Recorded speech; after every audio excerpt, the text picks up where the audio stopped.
Quem aqui foi criado numa família raiz, deve ter ouvido a frase, engole esse choro. Não sei quantos de vocês ouviram, ou quais dos pais aqui já disseram, engole esse choro.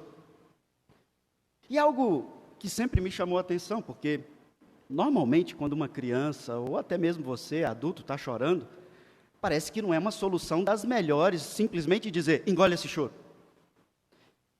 Se você está chorando, tem um motivo. É como eu, que em várias fases da minha vida me vi confuso, ansioso, preocupado, realmente com confusão emocional e de mente, e alguém se aproxima e diz, não, mas não fica ansioso não. Ou então, não se preocupa. É como dizer para você, para de chorar, engole esse choro. Como se te dizendo aquilo, simplesmente, pronto, o seu problema acabou. É só você simplesmente não ficar ansioso. Afinal de contas, é só não ficar ansioso. Mas se você já experimentou ansiedade, no nível leve ou no nível profundo, você há de convir comigo que alguém te dizer para não ficar ansioso não costuma resolver muito, né? Quando você está muito preocupado com algo, você está ali realmente aflito, eu não sei o que vai acontecer. Alguém simplesmente chegar do seu lado e com um sorriso, com toda a paz e dizer, não se preocupa não, parece que também não resolve muito. Veja, o Senhor Jesus, nesse texto, logo no verso 1, ele vira para os seus discípulos e diz, não se turbe o vosso coração. Mas o grande diferencial daquilo que Jesus Cristo fala, o Senhor, o príncipe da paz, fala para os seus discípulos, tende paz, não se turbe o vosso coração, é muito diferente de um pai que diz, engole esse choro. Porque quando Jesus diz, não se turbe o vosso coração, ele dá substância para que o seu coração encontre a paz, que ele diz, tende paz. Ele não simplesmente diz para os discípulos, não se preocupem. Ele diz aos discípulos, para não ficarem ali perturbados, e ele diz como fazer isso. E ele fundamenta isso de uma forma extremamente profunda, rica e confortadora, e assim como eu creio que aqueles homens foram confortados, nós podemos ser confortados a partir do entendimento desse texto hoje. E que momento oportuno para nós nos depararmos com a palavra de Deus que nos dá fundamento exatamente numa fase de extrema ansiedade, preocupações, incertezas, por motivo justo que nós estamos vivendo.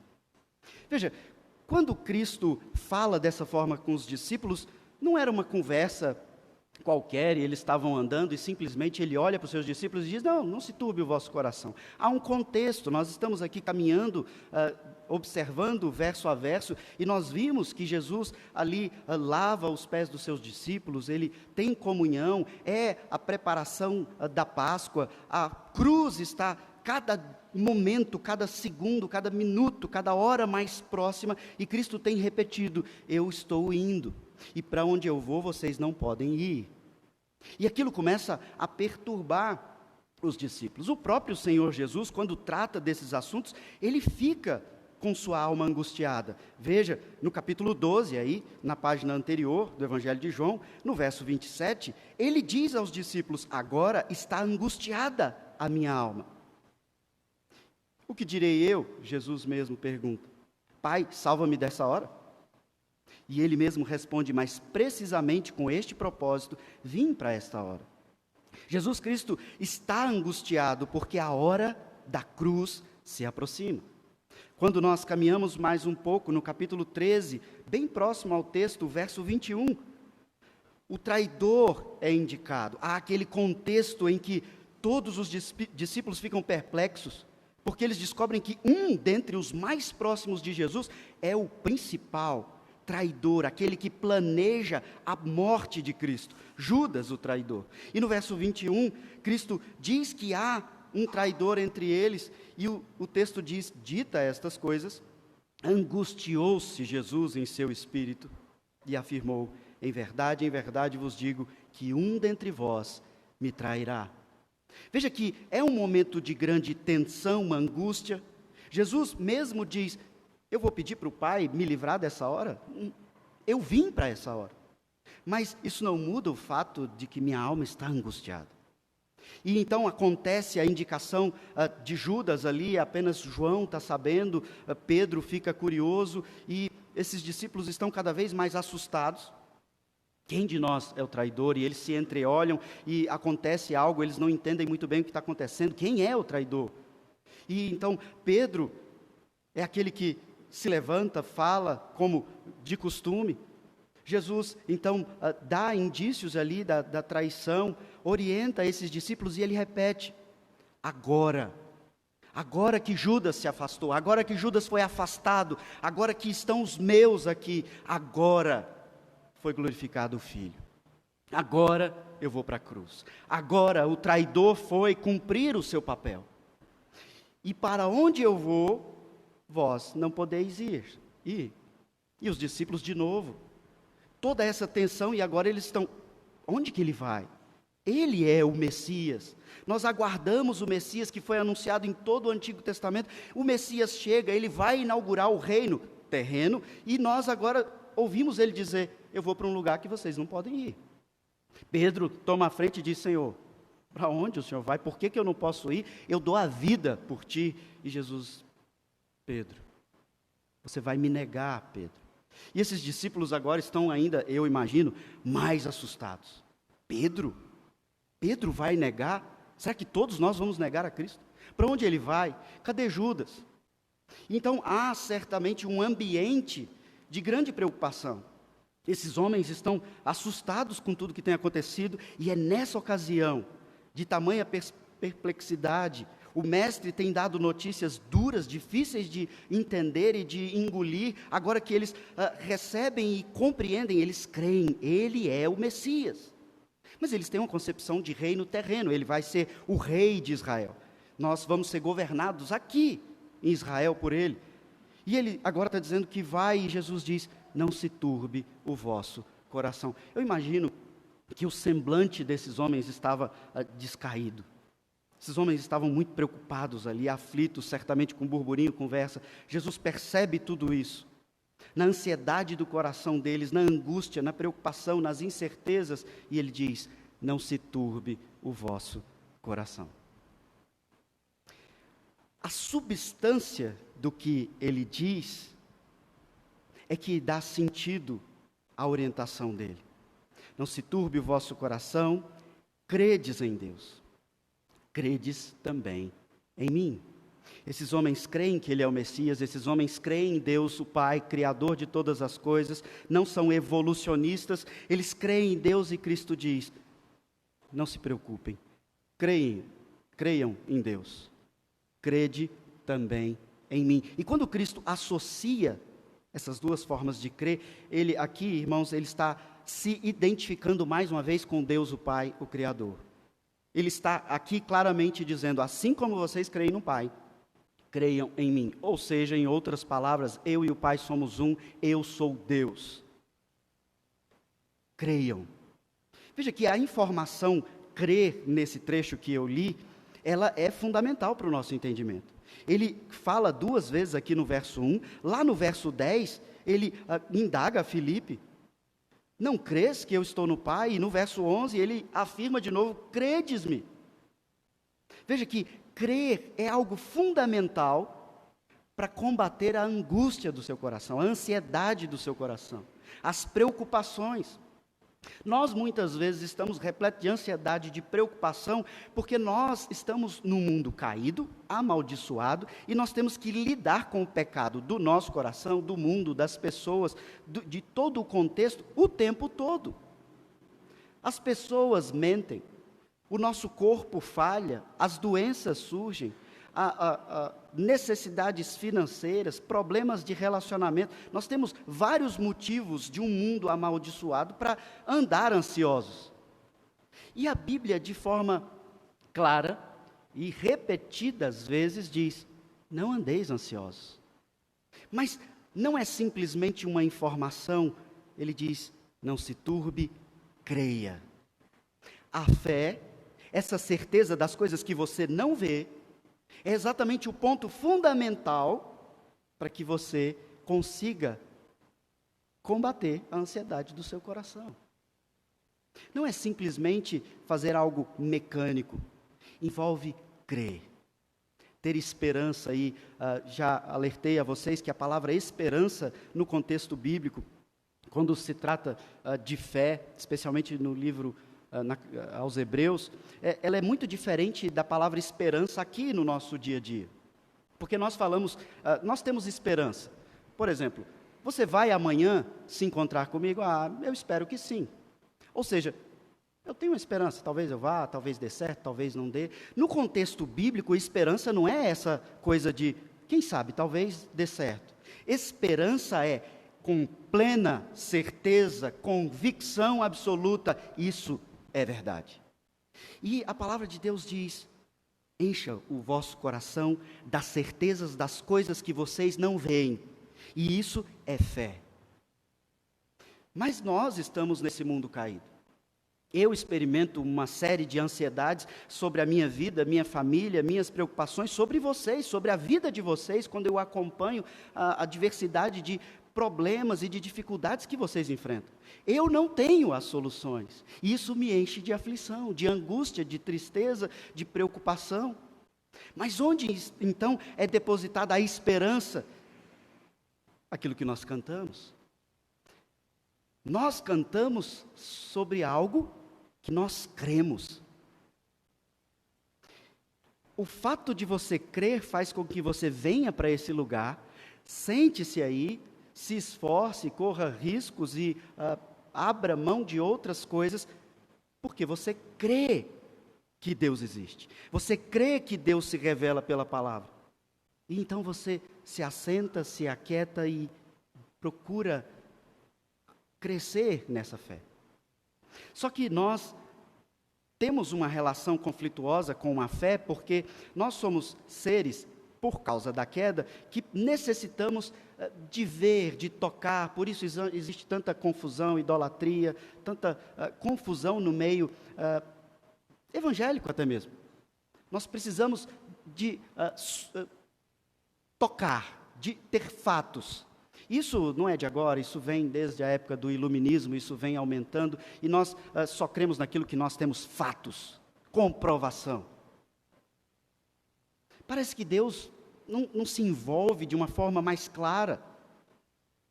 Eu já contei para vocês aqui, num dos momentos mais difíceis de alma da minha vida, eu orei, chorei, ajoelhei, eu jejuei, e o meu pedido era, Senhor, eu quero te ver. Mas o meu pedido e a minha oração era ver. Eu não tinha muito conhecimento bíblico, irmãos, eu queria ver. Como se ver a Deus, assim como Filipe pede para Jesus, mostra-nos o Pai, estará tudo resolvido. Eu pedia aquilo para Deus. Eu queria, então, um elemento factível para dizer, Senhor, agora eu largo tudo porque eu vi. Só que isso que aconteceu comigo, talvez tenha acontecido de forma parecida com alguns de vocês, não é algo novo. Moisés pediu, Senhor, me permita ver. Nós temos isso constantemente na Bíblia, é uma ansiedade do nosso coração, desse povo que crê em Deus, de uma forma inexplicável, porque tem outro da sua família, do seu círculo de amizade, que simplesmente não crê, e você crê. Mas você quer mais um elemento, você quer ter mais certeza. E Deus parece que não se mostra, parece que Ele não vê, e você enfrenta problemas, e às vezes problemas que um ímpio, aquele que até mesmo fala blasfêmias com o nome de Deus, parece que ele está vivendo tão melhor do que você. Veja, lá em Isaías 49, verso 15, o Senhor Deus, por meio do profeta, Ele já nos dá substância sobre essa presença dEle, e a fé que Ele nos chama a ter.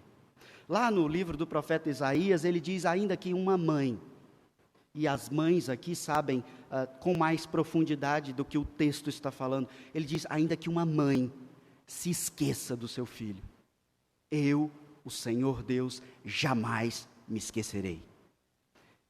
Mães que amam seus filhos. É fácil esquecer um filho? Eu não estou falando daquela rápida esquecidinha quando o filho sai de perto. Eu estou falando de esquecer, ignorar. Eu não me importo com ele. É fácil, mães, esquecer os vossos filhos? O Senhor Deus, por meio do profeta, diz para nós, ainda que uma mãe se esqueça do seu filho, eu jamais esquecerei. Aqui no Evangelho de João, no capítulo 14, na outra página, verso 27, o Senhor Jesus, ainda nesse contexto aqui do Evangelho de João, ele diz aos seus discípulos: deixo-vos a paz, a minha paz vos dou, não vou-la dou como a dá o mundo. Não se turbe o vosso coração, nem se atemorize.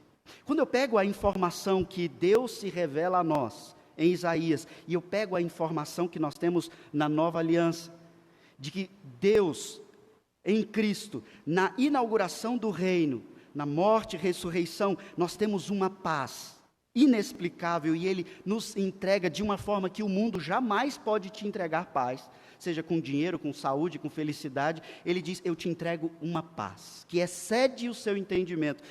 Portanto, não se turbe o vosso coração, não tenha medo. Ainda que uma mãe esqueça, eu jamais me esquecerei. Se nós vamos para o Salmo 46 e tantos outros, ele diz: eu recolho cada uma das suas lágrimas.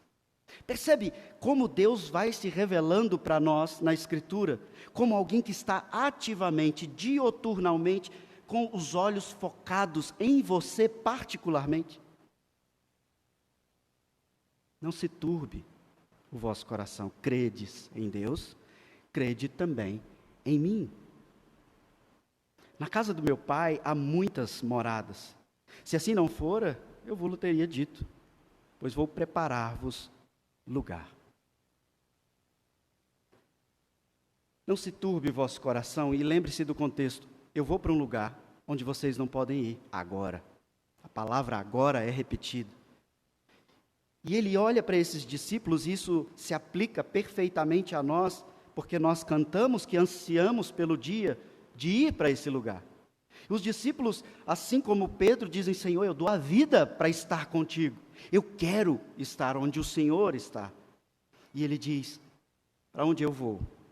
Na habitação do Pai, na morada. Lá há espaço para todo mundo. Veja, eu não estou indo para um lugar onde só eu vou ficar sozinho. Na casa do meu Pai há muitas moradas. E a gente tem uma série de imaginação aqui. Mas o fundamento aqui do texto, a informação principal do texto, é Jesus dizer para você: sabe de onde vem o fundamento de você não andar completamente perturbado? Primeiro, creia em mim. Não creia em você, na sua capacidade financeira, na sua alimentação saudável, na sua capacidade de desenvolver bons relacionamentos, na sua capacidade intelectual de manter o seu emprego, de desenvolver um trabalho braçal, ou seja qual for. Creia em mim. E para onde eu vou, na casa do meu Pai, você vai também. Porque lá, na habitação, há espaço. E ele fundamenta de maneira ainda mais profunda: se assim não fora, eu vou-lhe teria dito. Veja, ele diz, em primeiro lugar, lá tem lugar para você. Em segundo lugar, ele diz: eu não minto. E se eu estou dizendo que você vai, e que lá há lugar, o seu lugar está reservado. Eu não minto. E a verdade já foi estabelecida, ele diz: eu sou a verdade. Conheçam a verdade. A verdade vos libertará. Veja, nós vamos observando a linguagem dele. Nós estamos num mundo de mentira, que foi amaldiçoado por causa da mentira, a perversão da verdade. Foi isso que Satanás fez ali no Éden. A habitação do homem foi retirada. O Senhor coloca o anjo no jardim, expulsa o homem.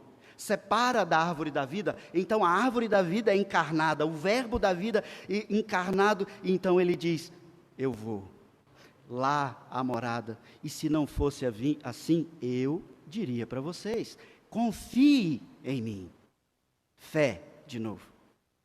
E Cristo diz ainda, pois vou preparar-vos lugar. É como se ele estivesse deixando aqui bem claro para Pedro, Pedro, não precisa dar vida nesse momento, não é o necessário, eu vou para um lugar.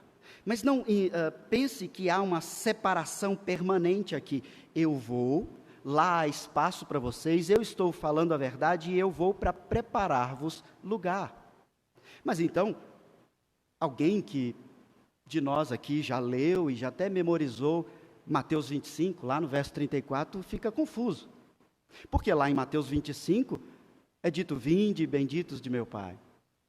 E lá claramente ele diz, a morada preparada desde a fundação do mundo.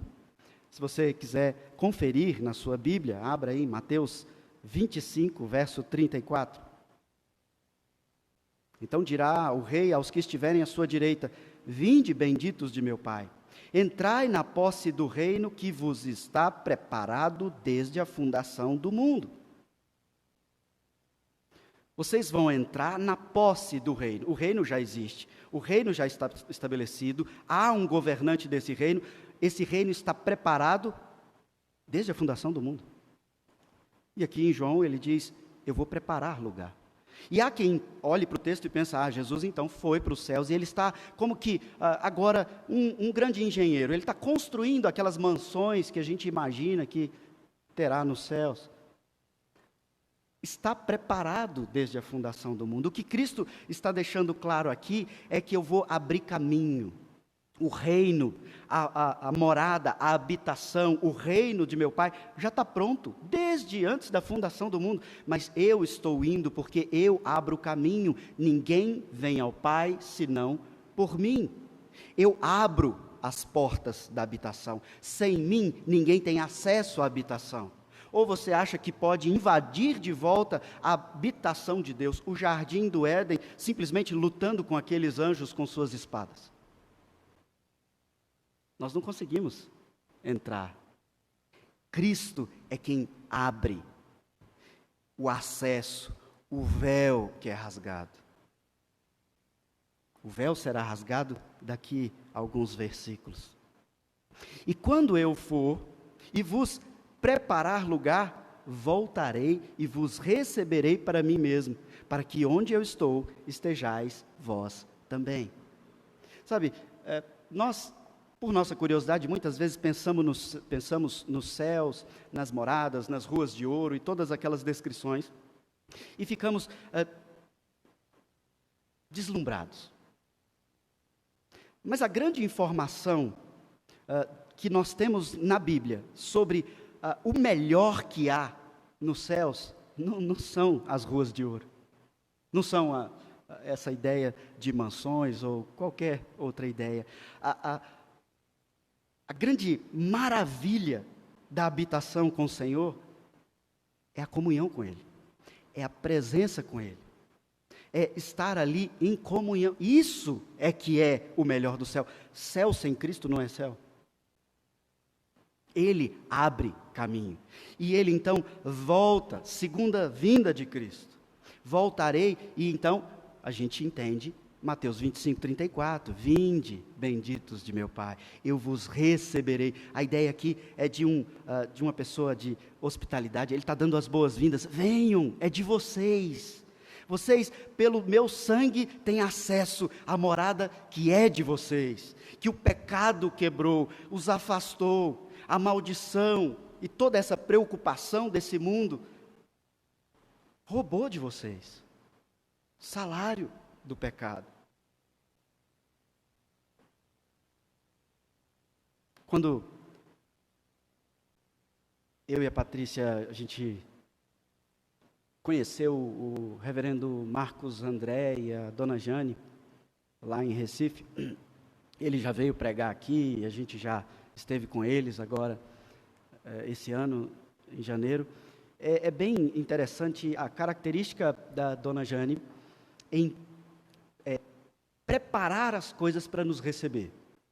Onde eles estiverem, não importa, não é suntuoso, não é algo cheio de pompa, mas é alguém que passa dias preocupando, preparando a toalha, lavando, separando e dizendo, aqui é o cantinho dele, aqui é dele, você se sente muito bem recebido.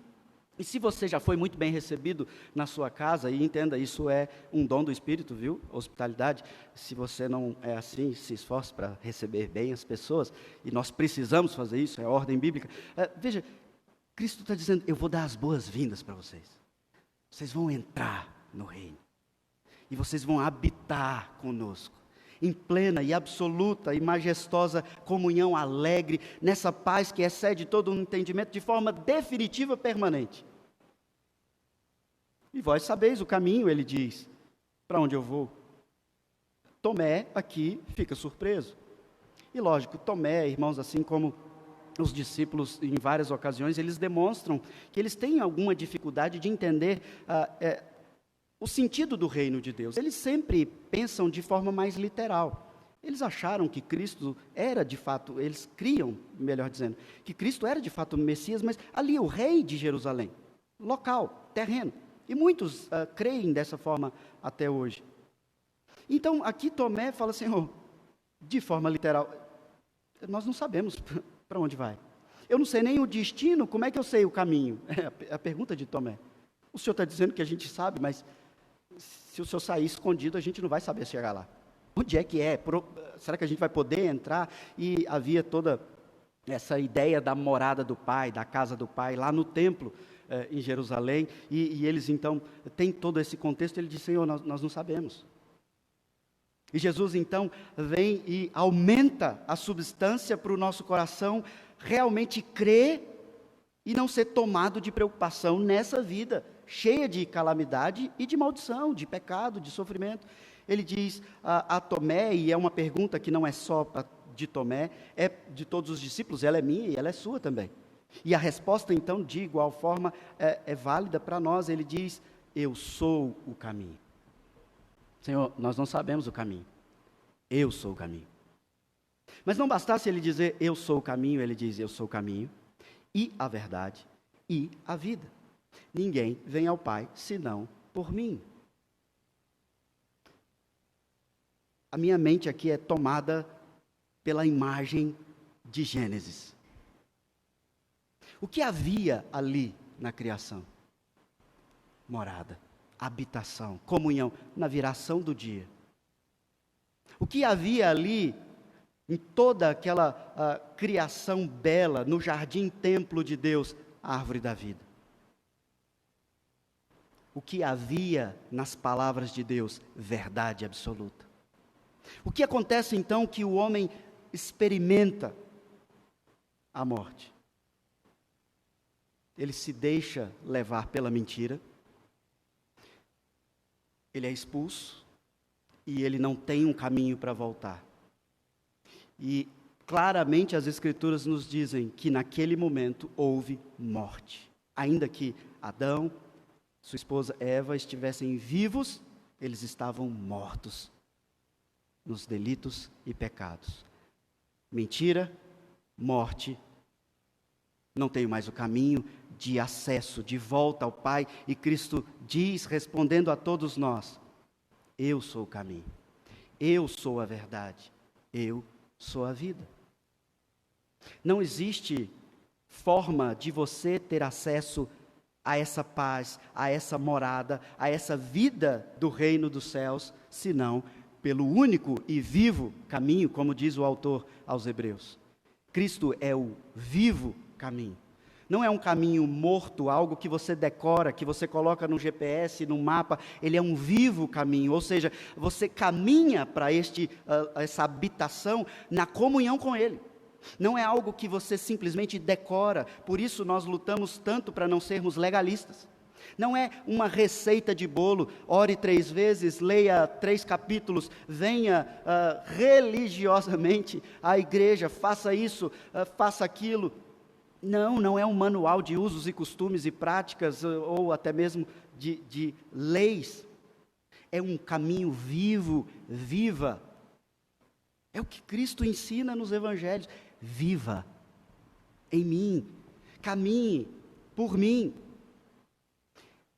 Eu sou a verdade. Vocês estão presos, amarrados, escravizados, acorrentados ao pecado. Até mesmo os nossos filhos, tão lindos, tão perfeitos, tão bonitinhos, eles nascem em pecado, porque todos pecaram. Nascem então com o coração voltado para a mentira, para o engano.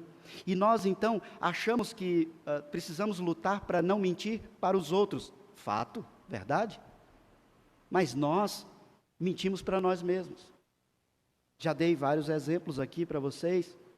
Quando nós tampamos os pecados, não queremos que eles sejam expostos e a gente está tampando o pecado, porque as consequências são terríveis, sempre são terríveis. O salário do pecado é a morte e as consequências são terríveis, então a gente tampa, mentindo para nós mesmos, tentando nos encaixar nesse mundo que não abre encaixe para nós. Nós somos filhos da verdade, ou não é? E então ele diz, eu sou a vida. Todos estão mortos em seus delitos e pecados. Eu sou a vida. Sabe, a igreja do Novo Testamento, lá em Atos, isso fica muito claro. Capítulo 9 de Atos, ali no verso 2, por exemplo, o apóstolo Paulo, ele sai e ele pega uma carta, que é uma autorização para ele perseguir os irmãos. E o apóstolo Paulo, então, ele é dito lá no texto em Atos 9, capítulo 2, está com letra maiúsculo lá, dizendo que ele queria autorização, queria cartas para perseguir aqueles do caminho. Era como a igreja ficou conhecida naquele tempo, eles eram do caminho. Que caminho? O caminho do reino dos céus. Eu sou o caminho, a verdade, a vida. Ninguém vem ao Pai senão por mim. Você não consegue acesso ao Pai, senão por Cristo.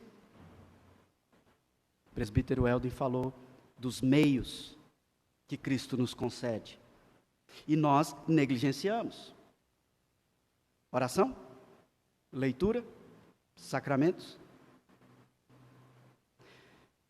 Nesse contexto, Jesus diz a eles no verso 7, se vós me tivesseis conhecido, conhecereis também meu Pai. Desde agora o conheceis e o tendes visto. Tomé disse, Senhor, nós não sabemos o caminho. Ele havia dito lá no verso 2, na casa do meu Pai, é para junto do Pai que eu estou retornando. E em mim vocês encontram o caminho, a verdade desse caminho, a vida desse caminho. Se vós tivesseis me conhecido, conheceríeis também o meu Pai. Veja que Cristo havia dito ali no verso 4, vós sabeis o caminho. Esses homens conheciam Jesus, eles sabiam muita coisa, eles conviveram, eles riram, eles comeram, eles anunciaram o Evangelho, participaram de grandes sinais, milagres. Mas Cristo diz, vocês ainda precisam atingir um conhecimento muito maior de mim.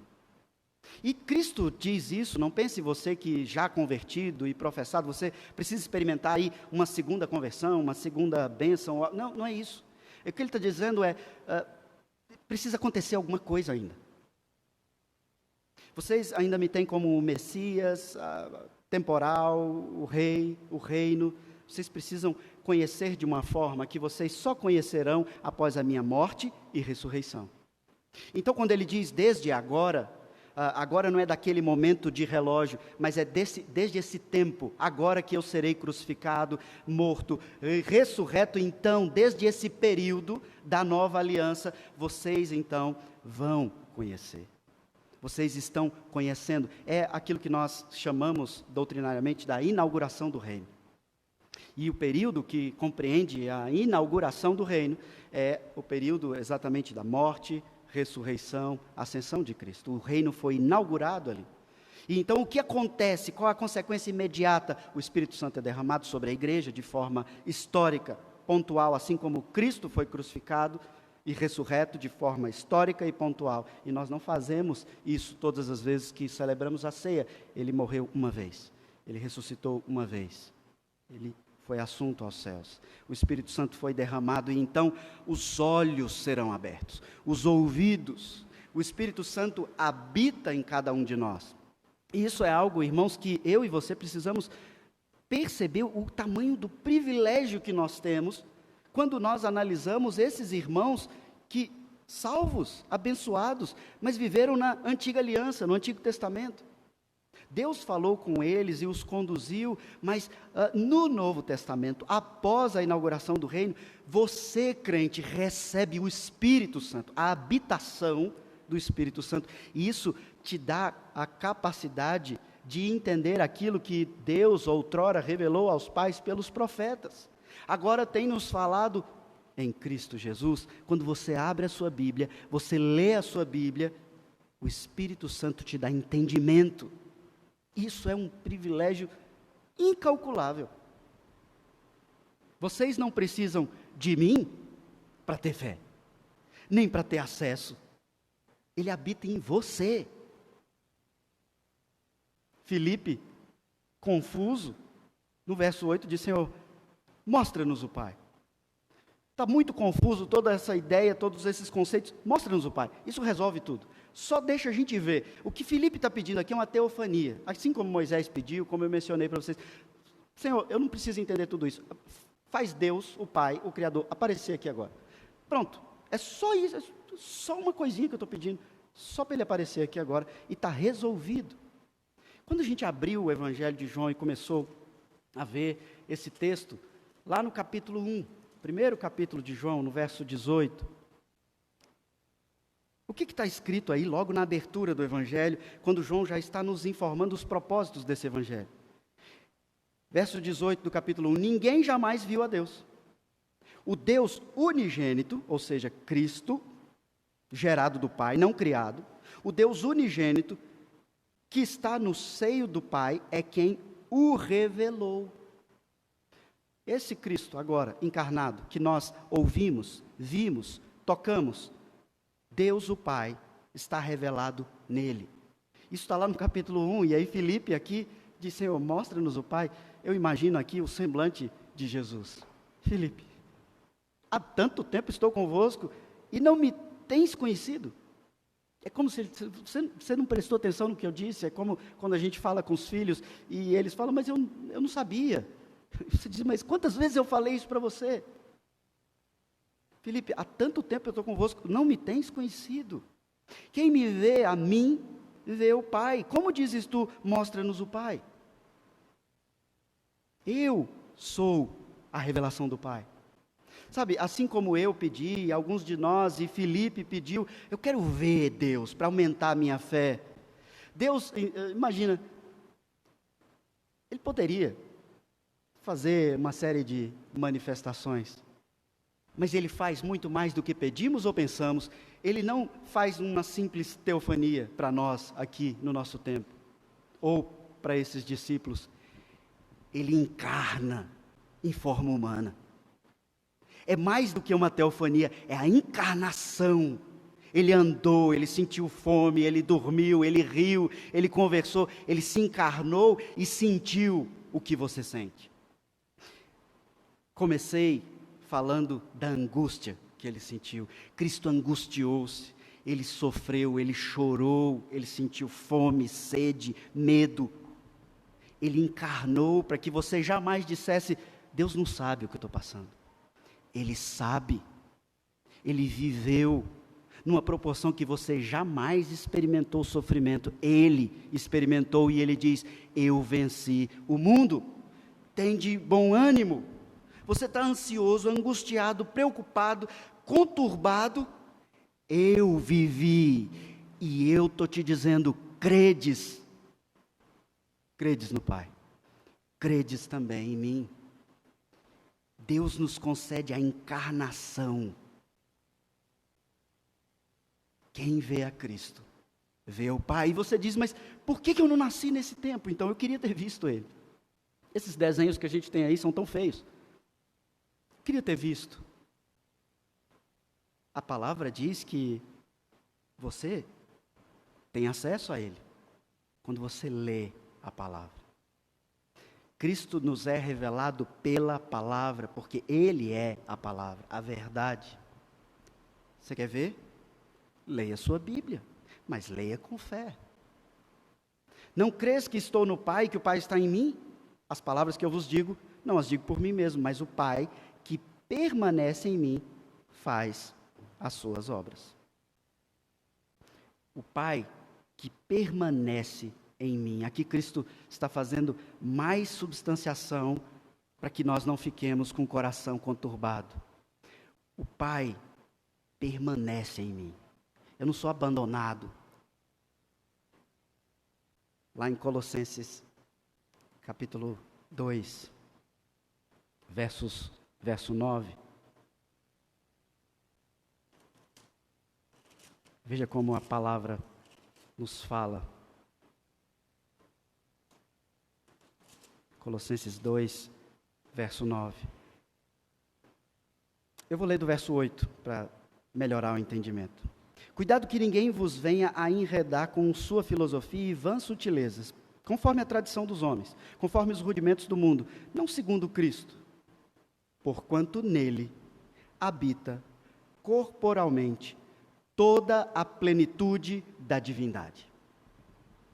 Se havia alguma dúvida de que Cristo pode ser aqui a segunda pessoa da Trindade, como alguém de segunda categoria, habita nele toda a plenitude da divindade. Você jamais vai precisar, nem mesmo nas moradas eternas, ver o Pai, porque em Cristo habita toda a plenitude da divindade. Quem vê a Cristo, vê Deus, o Pai, que é invisível, que é Espírito.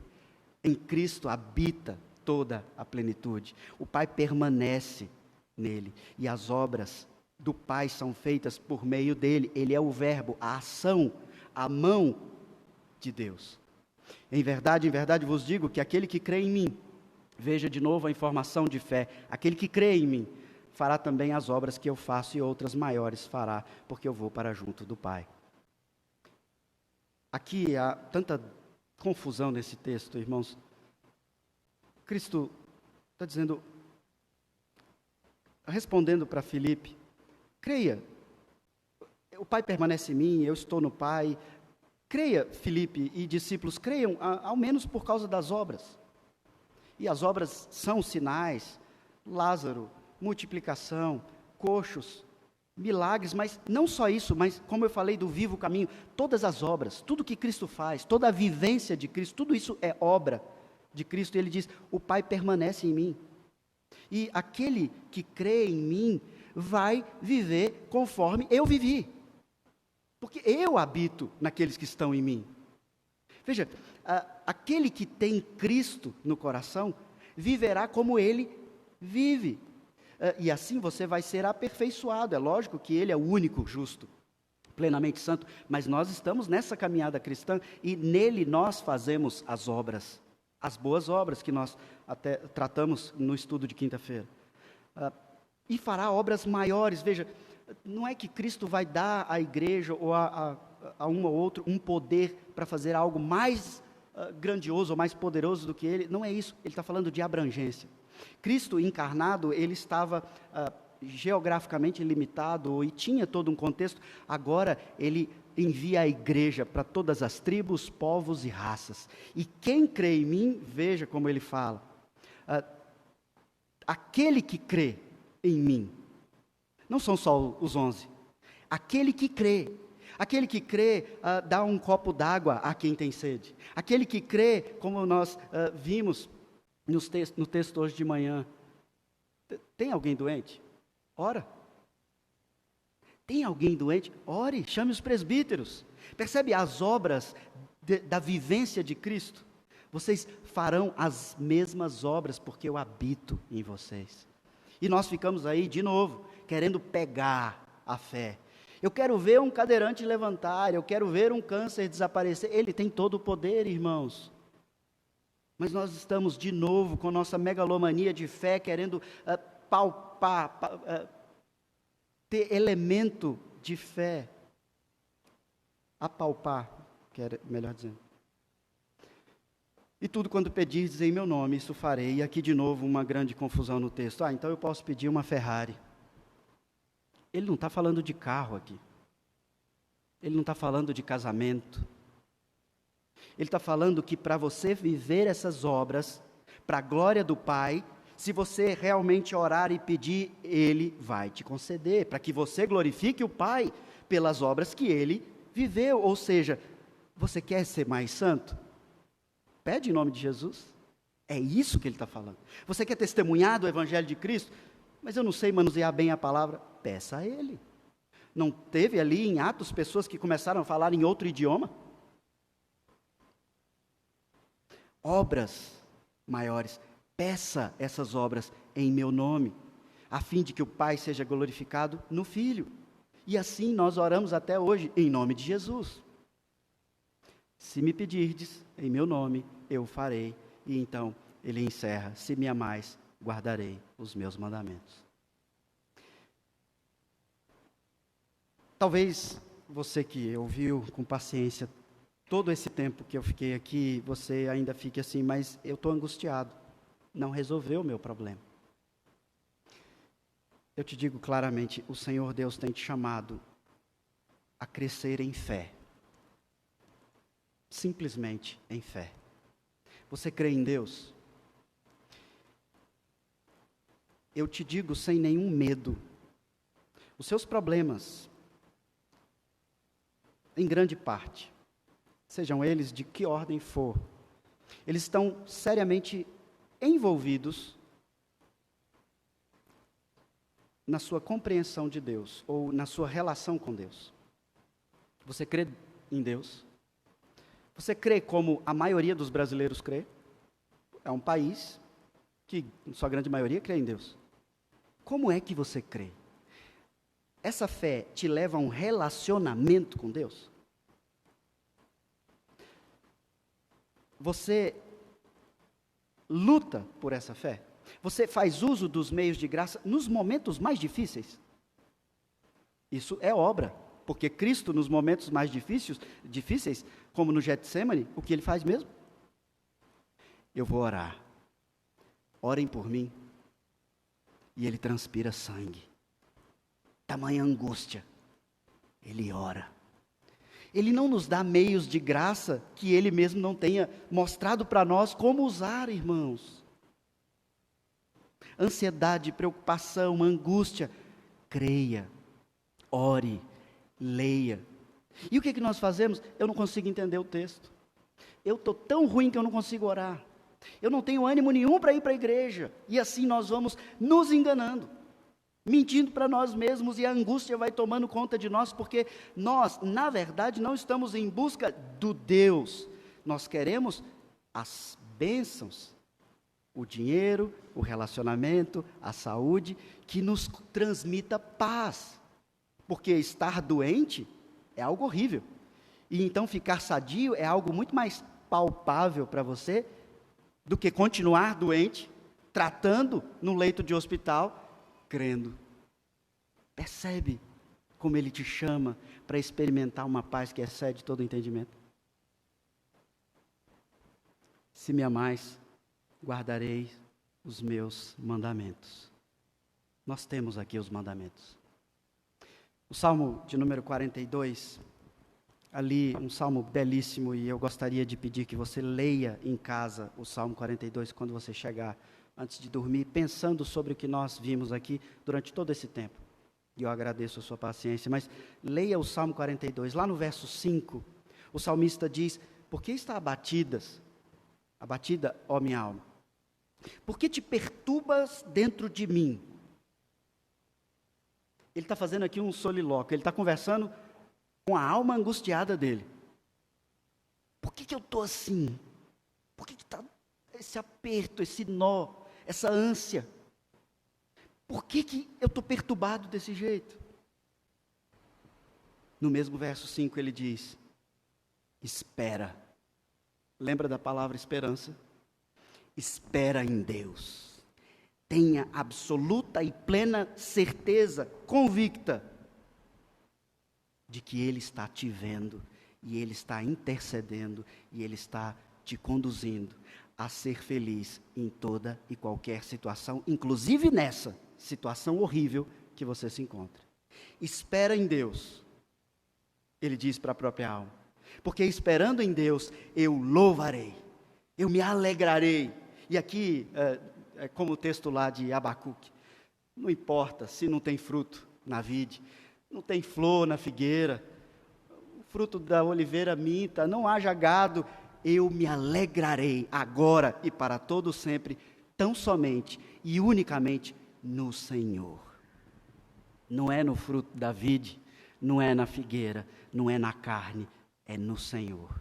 Espera em Deus, pois ainda o louvarei a Ele, meu auxílio e Deus meu. Deus é o seu auxílio nos piores momentos da sua vida. Use os meios de graça que você tem.